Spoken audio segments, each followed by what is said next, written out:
I didn't introduce myself, but my name is Damien with myBlueprint. Instead of kind of reading off some pre-written bio for Glenn, I'm going to let him introduce himself and really take it away from here. So Glenn, I know everyone who's here is excited to hear from you. Let's get into it. Excellent. Well, thanks, Damien. Glad to be part of the myBlueprint adventure and webinar world. Just so you know, there's nothing psychedelic behind me other than it's a neuro artist and it's an etching of a sliver of the hippocampus, which is one of the memory centers of our brain. I always like to use it as my background. So I wanted to share that with you. A little bit about me. Appreciate the ability to introduce myself. I'm currently a history teacher, and I never want to forget that. I teach 10th grade history in the US. It's a transnational history class. I'm at a school that's just outside of Washington, D.C., St. Andrew's Episcopal School, where I've been an advisor to middle school students and high school students in my just short of 30-year history career as a teacher. Been a women's soccer coach for many of those years. But my big job and how it relates to tonight or today, if you're watching it at a different time or a different part of the world, is that I direct the Center for Transformative Teaching Learning.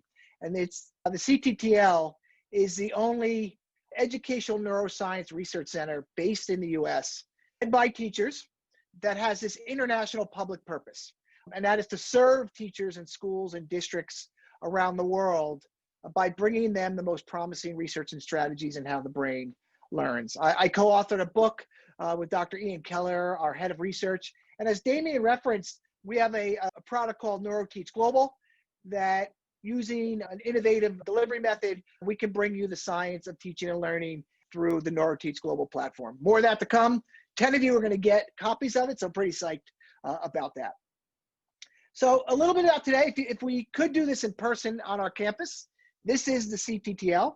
And I do hope, and please know this is an open invitation, you get to the DC area, pop in. We love friends. More importantly, I look forward to learning from the teachers in the audience.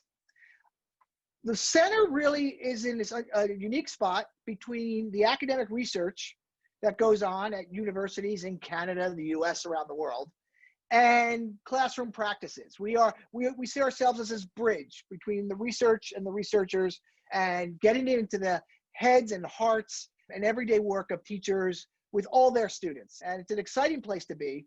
And it comes with these great opportunities to share. And I love that myBlueprint has created this opportunity for us. I've learned one thing about distance learning. We know from research that reading from slides is not really good for the learner's brain. So I'll stop for a second. And here's what we're going to try to accomplish in about 45 minutes with Q&A and hopefully some laughter and some fun. This is an ambitious agenda, but I'm not afraid of it. We're going to explore, examine, consider, and leave with some next day strategies. And really, I want to emphasize new friends. I love connections, and I want to be part of wherever you might be on your journey as a professional on thinking about what science and research can do, not only for my professional growth as an educator, but for the students I work with every single day. So before we get further along, I would love to know who's in the audience. I see there's about 37 people live. That probably includes me. But if we can launch the first poll, just to get a sense of where, what roles you play at your school, in your district, in your province, or in your program. So love to just see who's in the audience, because it's always good to know who my new friends are. So I see we got, largely high school, we got middle school. Love that we have elementary and primary in this space. The work you guys do in the elementary and the early years, it makes my work as a high school teacher so much easier. And you get the brain when it's most plastic and one of the most sensitive periods other than puberty. The others, if you could put in the chat what you do, I'd be interested to know what work you're doing in your school program, in your province or your district. Just certainly love to hear what that is. So a little low-tech moment. You can decide. So as a teacher, I want you to leave with something, right? I mean, I've been to many professional learning experiences like you guys in the audience, and I really want takeaways. So if you have a piece of paper, which to be honest is a big ask when you do a webinar, you might want to do just a low resolution of our internationally famous, but not yet copyrighted, because I don't think we can, our keep, tweak, stop, and start chart. Because as we advance through the little chunks that I'm going to give you on the science of learning, I'm going to ask you to pause to say, what might you keep doing as a teacher, school leader, program leader, tweak, stop, or start. You could take a picture of it, just do a little screenshot and type. I will say this, handwriting your ideas does help it into long-term memory in ways that certainly keyboarding doesn't. So I throw that out there as you decide, you're the learner, you decide what you want to do. So how did I get into this space of being in this privileged space of being able to present to you today? And I'll just say it started out in 2007 with this generative question. And I would argue that if you haven't yet, you should ask this question at your school or in your district when you can, during sometime this year. And why this question is so important is because we know from research, and this is a great paper that came out in May of 2020 from Johns Hopkins and David Steiner and his team. The strongest education research finding in the last 20 years is that the quality of a teacher is the single greatest in school determinant of student outcomes. We must continue investing in the human teacher. And certainly we all feel like first-year teachers in many ways this year. I certainly do. I've been in distance teaching. I'm transitioning to hybrid teaching. I'll tell you, my learning curve has been high. But we know humans can do something that technology can never do. And we know from the science of how the brain learns, we have to honor that and emphasize that. Another paper that you might be interested in, all these will be available to you. The Aspen Institute in the US has a really great research base. And I love how they talk about how teachers should know the science of human development and learning. In the United States, it's certainly not a prerequisite to be in front of class in the classroom. Well, the problem is there's this great irony in education. And here's the irony. We have surveyed thousands of teachers around the world. And roughly 20% of teachers and school leaders have foundational understanding in the science of learning. Now that seems like it could be one of the great ironies in education. Because if there's one educational truth that I don't think anybody in the audience can push back on, and certainly gently push back if you want in the chat, but is that every day, every one of your students, across Canada, the US, Europe, the rest of the world, will have their brain with them when they go to school. And I would argue then, if that's the case, then shouldn't all teachers have some foundational and accurate knowledge of the science behind learning?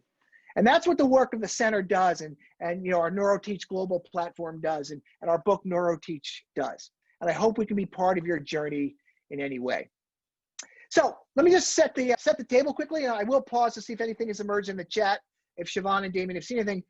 What the field we're talking about is mind, brain, and education science research.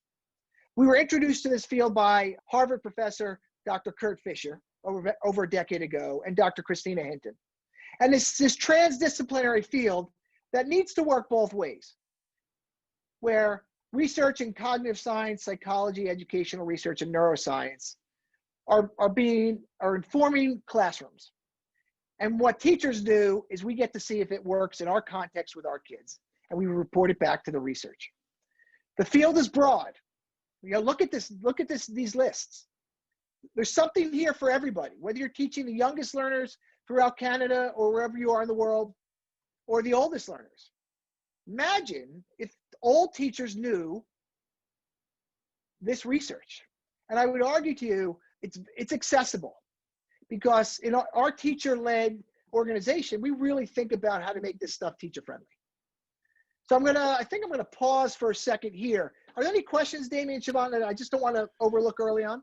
Yeah, there's a great question Sarah just wrote in the chat. So obviously, we're talking about the importance of teachers to understand some brain science, but what are your thoughts, Glenn, on sharing information about brain science explicitly with students? That question should have been the plant. I love that. Sarah, thank you. So it's interesting. The work we started to do a decade ago with our faculty at St. Andrews. So we train 100% of our teachers here in educational neuroscience. We said, okay, we're gonna train 100% of the teachers, and the chief beneficiaries will be the students. And we've sustained that training all throughout that time.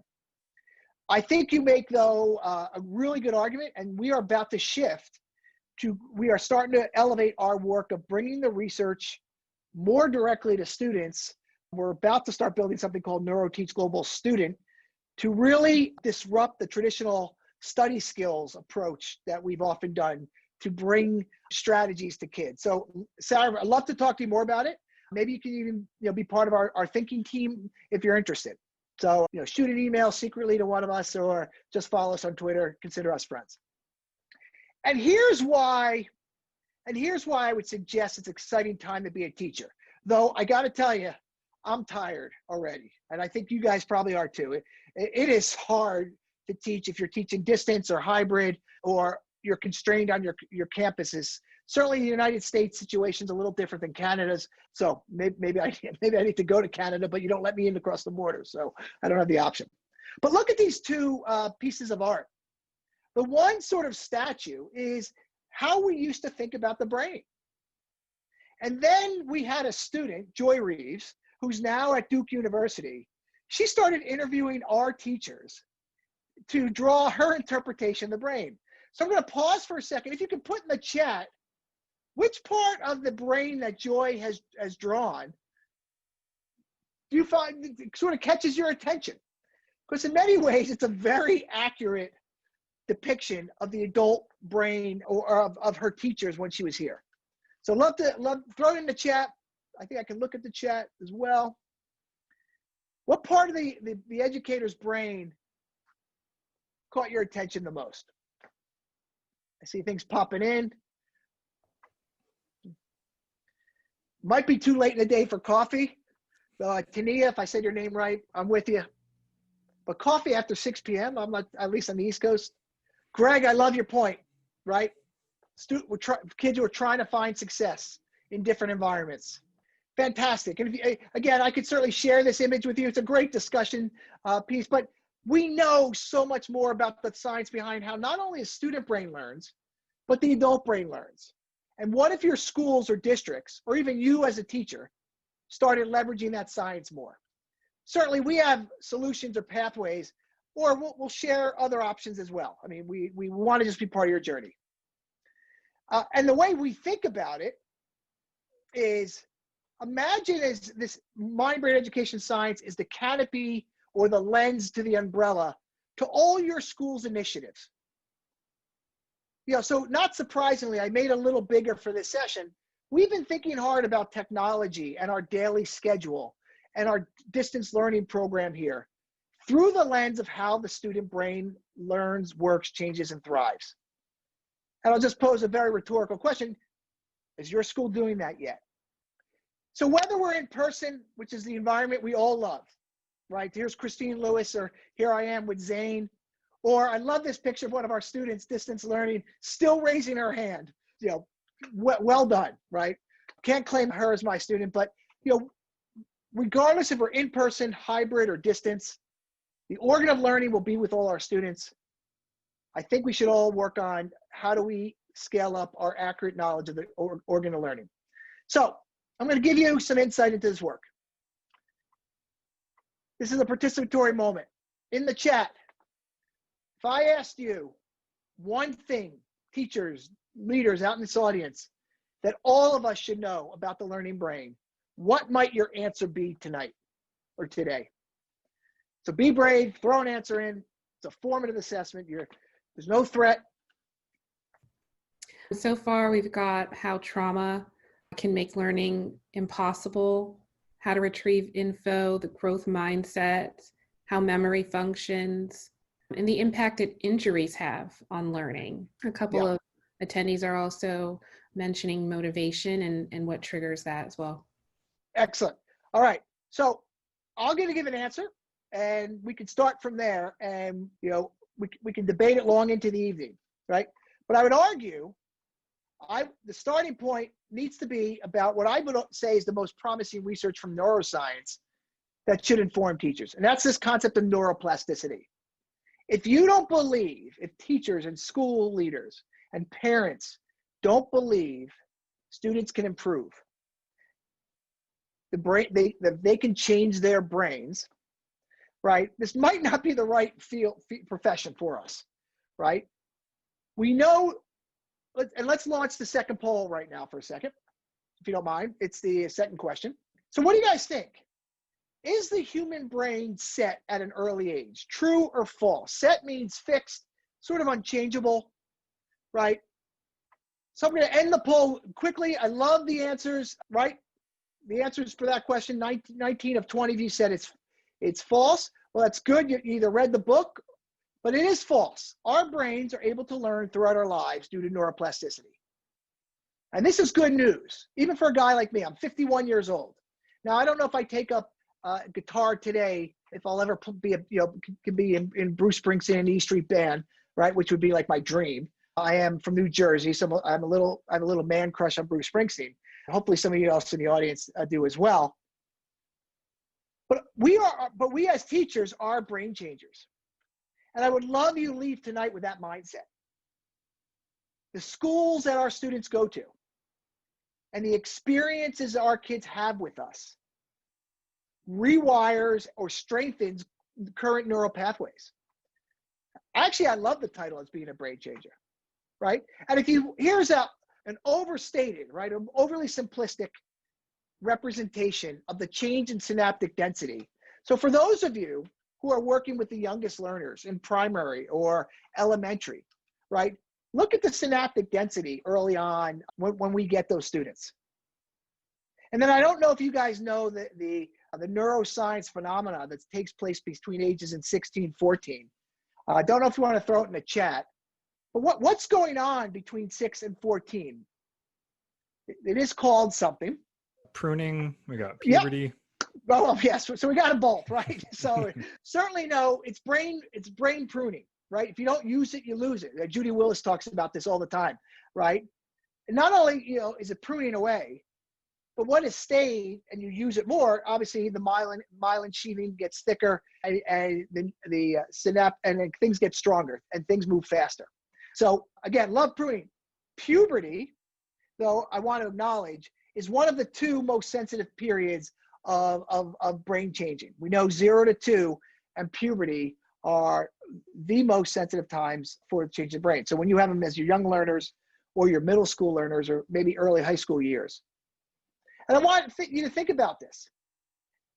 And I would argue, knowing a little bit more about the architecture of the brain, that the emotional center, the amygdala, is in the limbic system, where also one of the memory centers are. And that we know when kids get into this high stress, toxic stress, as somebody mentioned, right, that paralyzes learning and makes it so much harder for kids to work in the high order thinking parts of their brain, the prefrontal cortex. I would argue we should elevate, not in a crazy amount, what teachers know about the architecture of the brain as it relates to teaching and learning and the school experiences and the environments we create for kids every day. And here's why. At minimum, you have 3 different types of kids in every single one of your classes, right? So I'm currently teaching right now 10th grade history, right?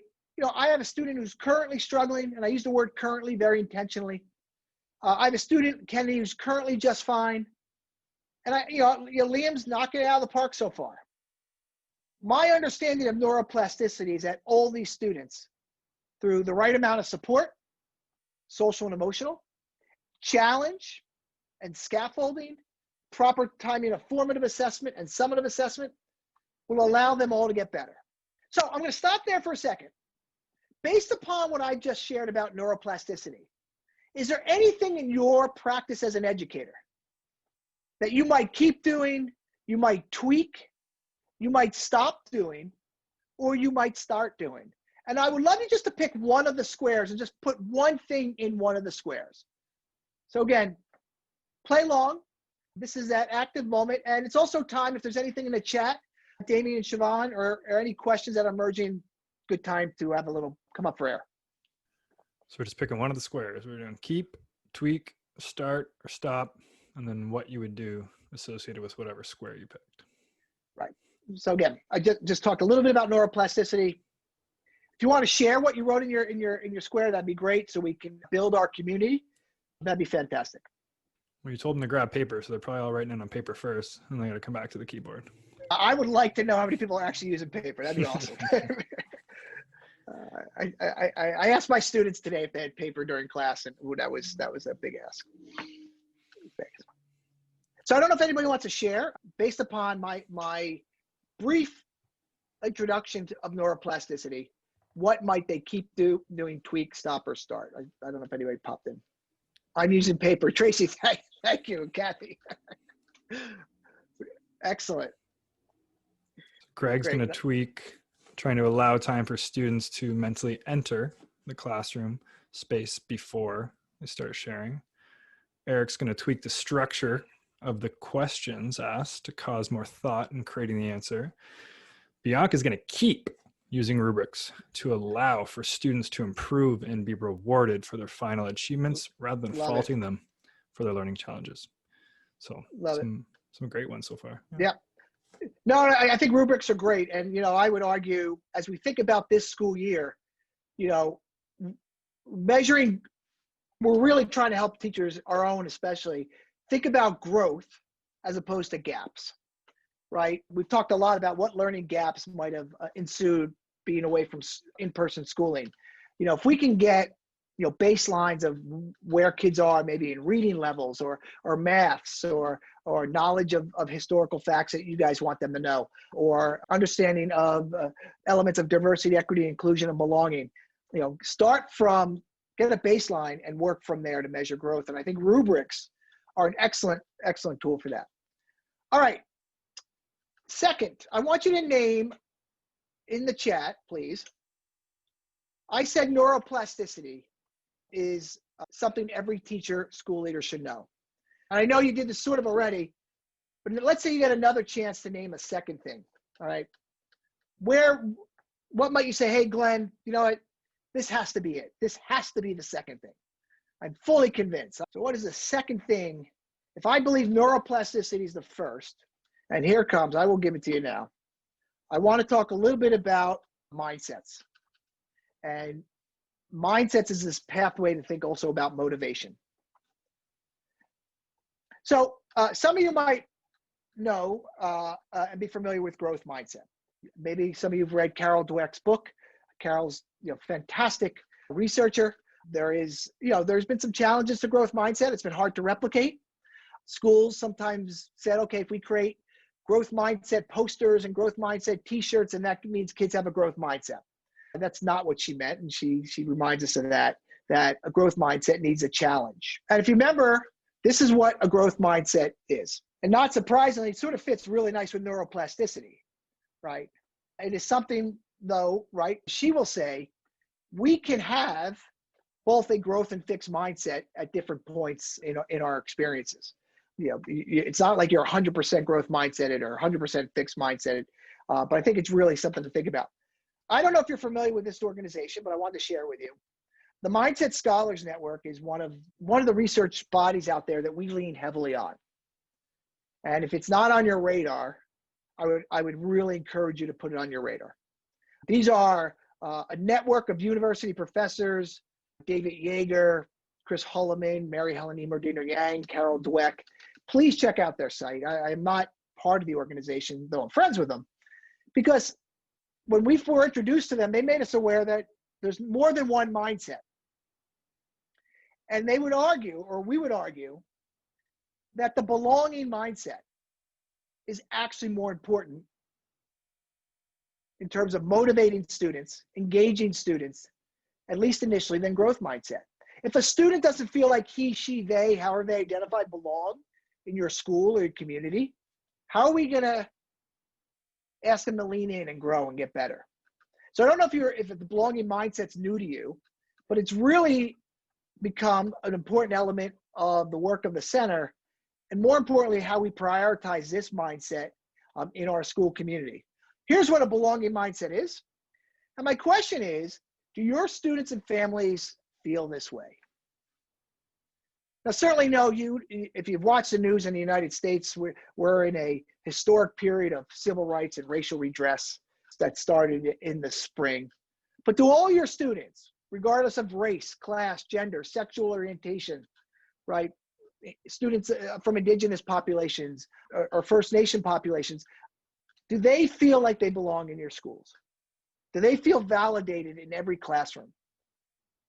These are questions that I would argue set off the emotional center of the brain, right? The emotional traffic cop, the amygdala.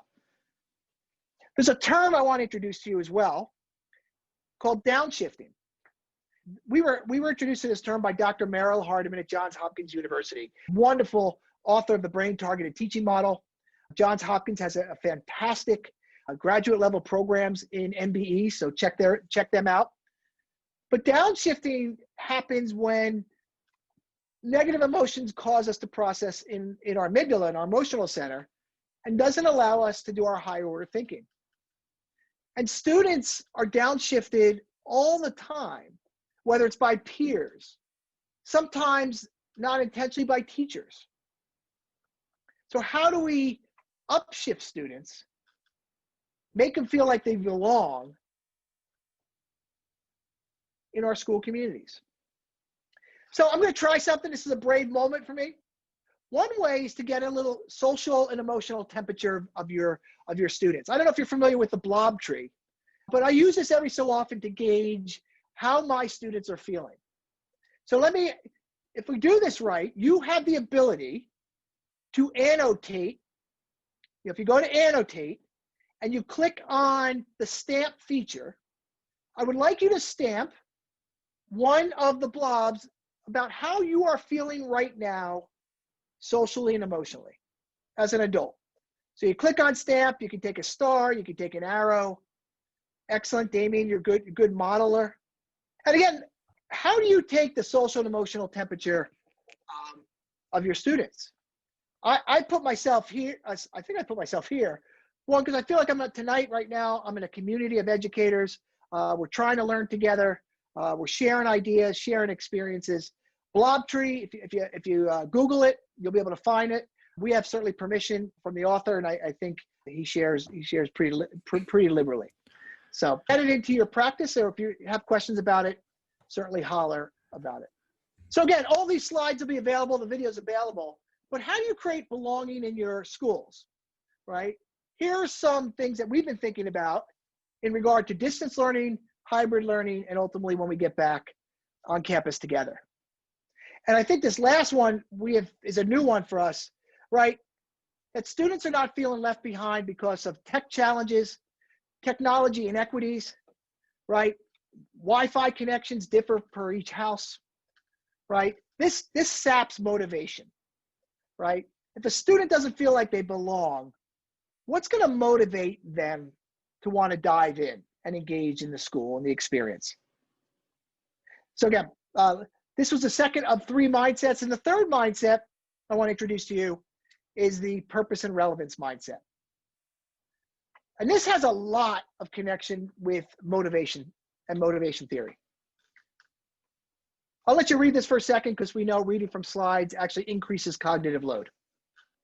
And I think all of us have been challenged by student motivation in distance learning or hybrid learning, right? There's schools where, half the student population is not showing up for classes, right? Or students are there, but they're sort of not there. They're on a different, they're on a different computer while they're at home. And this, I would argue, is a shared authority between teacher and student, right? We have to set up the learning environment and the experiences that are going to pique student interests. And how do you do that is a great challenge in education, especially when we cannot do it in person, where we very often right now, at least in the United States. So here are a couple things I want to suggest to you to elevate purpose and relevance and motivation. And we know there's 2 types of motivation in every school. There's intrinsic motivation and there's extrinsic motivation. There are research studies that I could suggest to look at that merely by writing on every homework assignment or every assignment you give, the purpose of the assignment, you are helping to motivate students because now they understand why they're doing this. So we post our homework every night on a learning management system called Canvas. Every one of my assignments will say the purpose of this assignment is. And I would argue if you can't answer that question, your assignment's probably not good enough.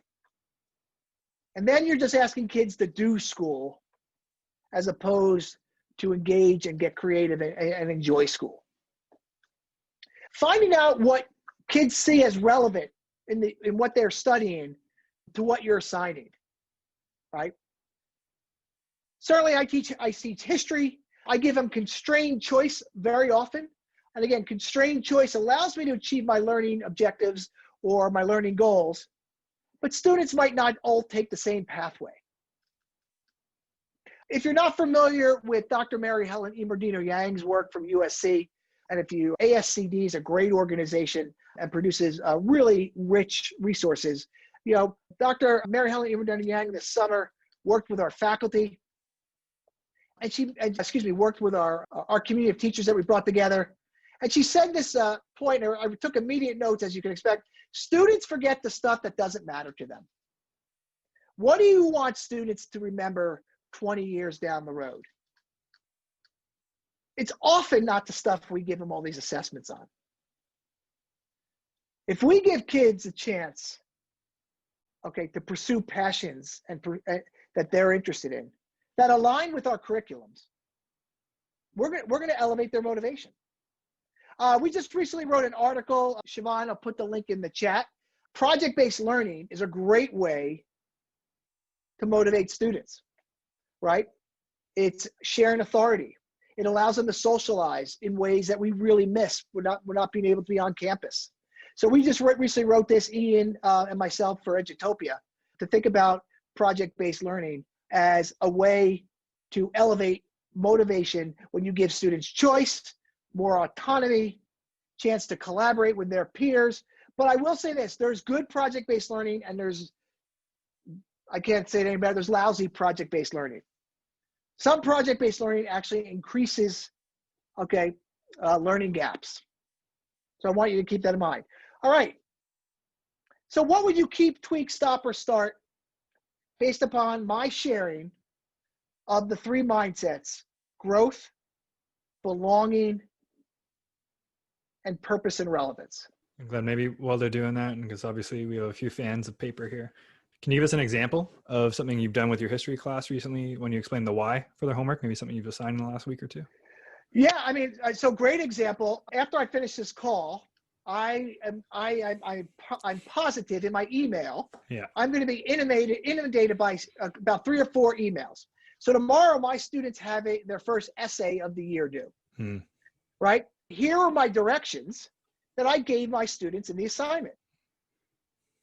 This essay is a culminating assessment of our historical methods module, because as Secretary Bunce said, historians write.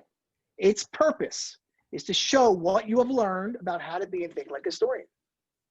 It is meant to be challenging because learning happens when you think hard. That was my making it clear to students, and every one of my assignments has something like that. And to be honest, this is an example where research got me into this new place. I wasn't doing this 5 years ago, I promise you. Yeah. So great. Thanks, Damien, for the setup. A good thing I had the document open. That was great timing.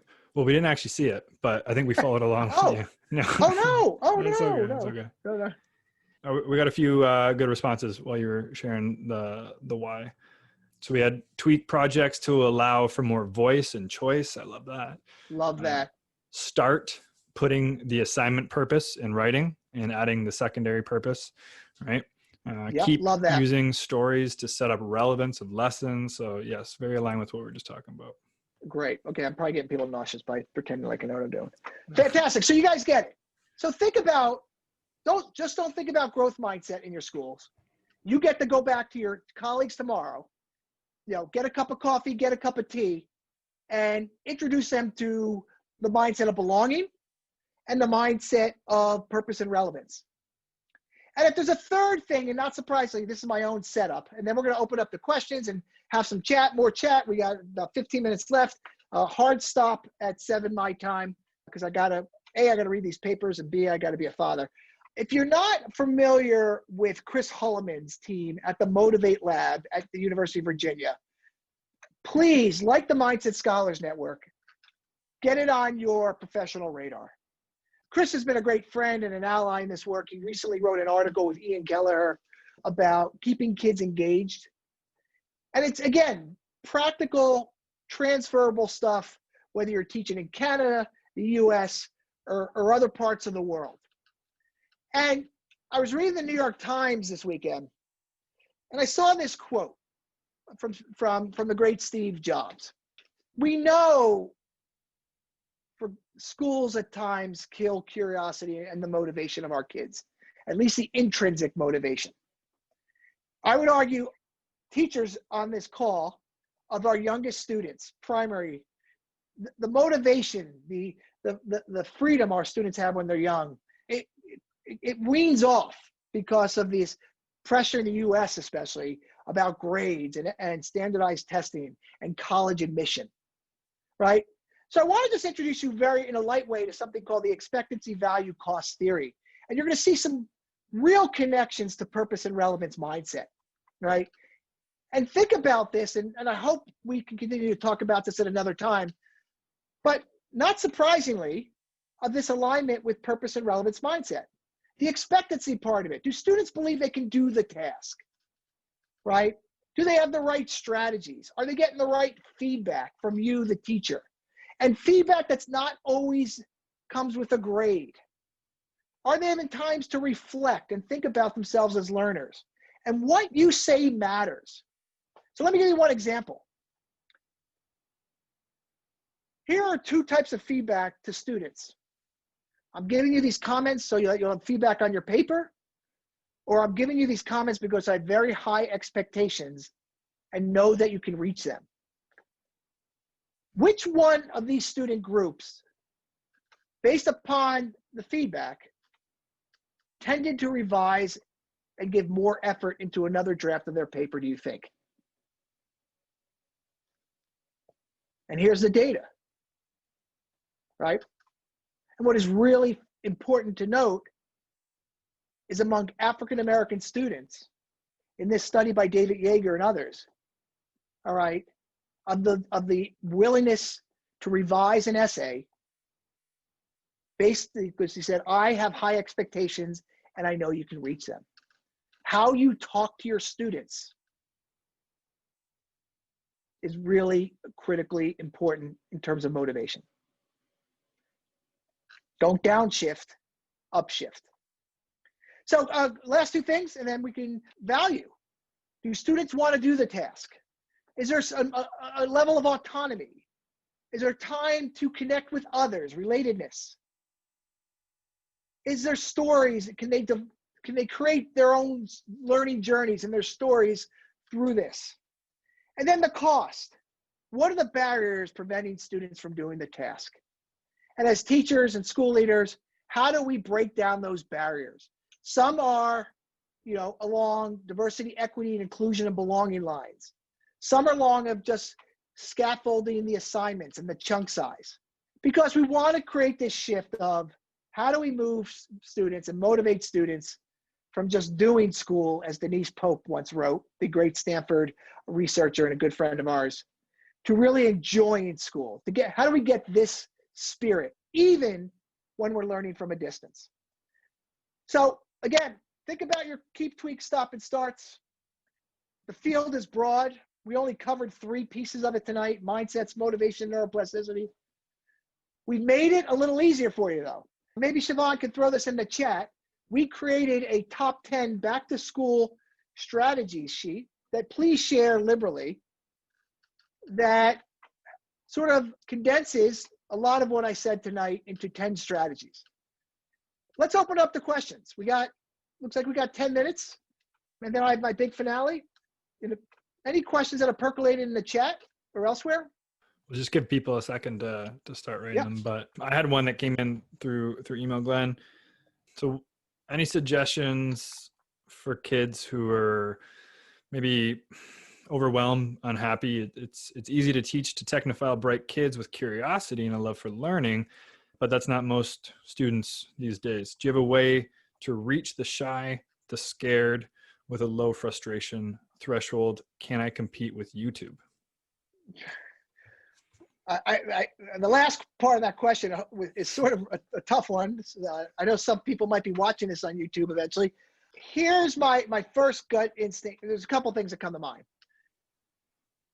You don't need to surrender your teacher's secret powers to distance learning. And I think sometimes we have. And that is the building of relationships, the one-on-one moments that really are transformative for our students. Yes, we have a new barrier between us and kids, right? I can't sit next to a student, right? Or get to eye level in some way, maybe I can. But it still comes down to your secret sauce is around the social and emotional and relational connection. And the kids who I've not done my best for in the last 6 months is because I failed them there. I didn't prioritize, I sometimes prioritize my content and lost sight of the social and emotional relationships. The other thing is you gotta, especially at the beginning of a new year here, what are their passions? And don't be afraid to empower them to say, look, let them run a little. It might not be perfectly aligned with your curriculum, and I know that creates challenges, but those would be my first things. Use your secret power as in your social, emotional, relational work. That'd be my first instincts. Yeah, that makes sense. Kelly with a great comment in the chat, it's about relationships, it's about empathy, listen to them and be flexible. I used to think as an educator, I taught, they learned. Students leave their identity, right? Their emotions at my door. They don't bring them into history class. When I learned, though, I would argue, when I started learning about the limbic system, about the amygdala and the hippocampus and parts of the brain, it really changed myself as an educator and how I engage with my kids. I have a high bar for everybody, but I also have a high social and emotional connection bar for everybody. So, sorry, I jumped in. No, that was important to hear. Another question, this one's from Angelica. What can educators do when the student has a cultural barrier to accept education from a male or female teacher? Right. Yeah, that's a tough one, right? Yeah. To be honest, that's, how do you, for me, my answer is, one is I would be curious what research exists on that. I certainly have to believe there's some. How do you develop relational trust is going to be the challenge for that teacher, right? Because you are fighting historic cultural barriers, right? And we saw that, right? In what I gave, that impacts motivation. What messages are getting at home versus what the school's trying to employ. Again, I would come at it as, the one-on-one conversations we can have with a student yield so much of an opportunity to develop that relational trust. I don't know who the person who's asked that, but I would love an email from you, because I think there's a piece of research that I could probably guide you to, but I just can't do it right off the top of my brain. Right, so, well, Angelica, are you going to email Glenn? Oh, Angelica. You guys will figure it out. Email me, Angelica. I might have something to help you out. Yeah. What kind of connections, Glenn, do you have with teacher education? Any consideration being given to adding this kind of research to the curriculum for teacher certifications? Well, look, I would argue, right, I would joke, right, if I had a heart problem and went to my heart surgeon and he said I never studied the heart, I would probably go find another surgeon, right? Right. Well, I bring my brain to school every day. I would like to think as a parent that the teachers have an understanding of the science behind how the brain learns. We know that's not the case. Our hope, our wish in the States is that some level of understanding of the science of learning should be part of your certification. Right. Now, we also want to support the teachers who are already in the field. And that's what the center does a lot. So we've created both printed resources and the virtual tool that I'll just share with you right at the end here that 10 of you can get as a way to sort of scale up this work in school. So, we train whole school districts through a virtual tool. And so it's possible. I am hopeful that that more pre-service and graduate programs will make sure that educational neuroscience training is part of the development of not only the next generation of educators, but those who currently are in classrooms. Those I never want to, whether you're a 5-year teacher or in my case, a 28-year teacher, or there might be some people more, right? We can professionalize the practice together by giving people the most promising research in how the brain learns. I can't think of a better segue for you to kind of open up what current teachers have available within NeuroTeach. Right. Yeah. So let me share this. And again, we want to work with you.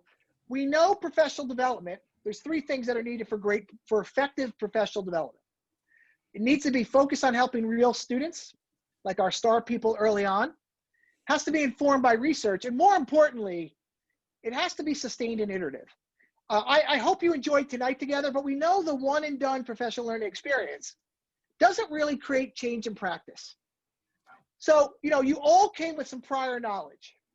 You now have taken another step, right, with this webinar, which I'm so excited to have. We have tools. For example, if you're at a school or district who wants to know what's your sort of NBEIQ, we have a free neuroeducation confidence diagnostic that we could deliver for you. It takes about 8 minutes as a way to get some data. We've been producing science of learning guides to educational technology, all free. I really would love to steer you to exploring and maybe asking Siobhan for a demo, or for the 10 of you guys in the audience who are going to win a copy. Our book, NeuroTeach, is being read by many educators around the world. But explore NeuroTeach Global. This is a virtual professional learning experience. It's synchronous or asynchronous. It's 12 micro courses that uses the science of learning to teach the science of learning. We break it down into 4 tracks around learning environments, curriculum, pedagogy. You can train your whole school or district in a very fun, story-fied, innovative way using this tool. Best way to learn more about it, just reach out to us. We'll give you a demo. We'll walk you through it, see if it's a good fit. But we've created publications, in-person programming, and virtual tools to bridge this gap that we know teachers have. So thanks, Damien, for the setup and the ability to share. And my close is this. How would you answer this question? Before this webinar, what did you used to think about the learning brain? But now, what are you thinking after our time together? This is called an exit ticket. I end every one of my classes with it. So I'm certainly not going to miss the opportunity to end today, but would love to hear from you guys either by email, Twitter, or any other way you would like to connect. Glenn, this has been fantastic. Can't thank you enough for taking the time for you and Siobhan to kind of share this wonderful information and all these resources. There have been so many fantastic resources, including NeuroTeach, including Center for Transformative Teaching and Learning, but so many more that you've shared as well. So when we do send the recording, we'll include all the links in case you guys didn't grab them out of the chat and everything that you put up today. For everyone who's watching the recording, don't hesitate to email Glenn. He's made himself available. So Glenn, good luck with the essays tonight. Thanks, David. Enjoy your dinner. Any history teachers out there want to do some extra grading, give me a call. Yeah, no kidding. Obviously, everybody here was very appreciative making time. We sent one email and got 600 signups. So I'm sure that these people are going to be interested in hearing from you again. For everybody who tuned in, have a fantastic afternoon or evening, wherever you are, and we'll talk soon. Awesome. Thanks, guys. Thanks, Damien. Thanks, Siobhan. Thanks, Glenn.